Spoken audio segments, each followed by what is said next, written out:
In this video, I'm going to show you how to fix Grok was unable to finish replying. Please try again later or use a different model. If you find this video helpful, please consider to like this video and subscribe to my channel. In saying that, let's just jump straight into the video.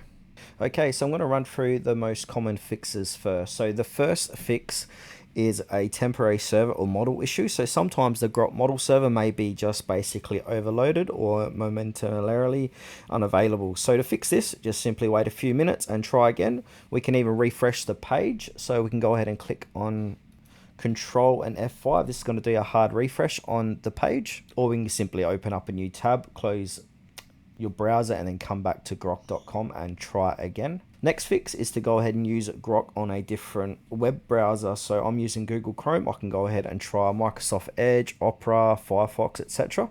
Now, if it does work on another browser, that means the current browser you got may have some issues. So you want to go ahead and say if it's Google Chrome, I want to get in the settings, make sure it is up to date. So I want to go ahead and click on About Chrome.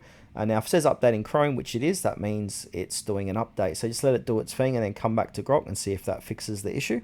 Now the next fix here is network issues. So unstable internet can interrupt requests mid-process. So to fix this, ensure you've got a stable internet connection. You can also try different networks. So if you're using Wi-Fi, use mobile data or vice versa.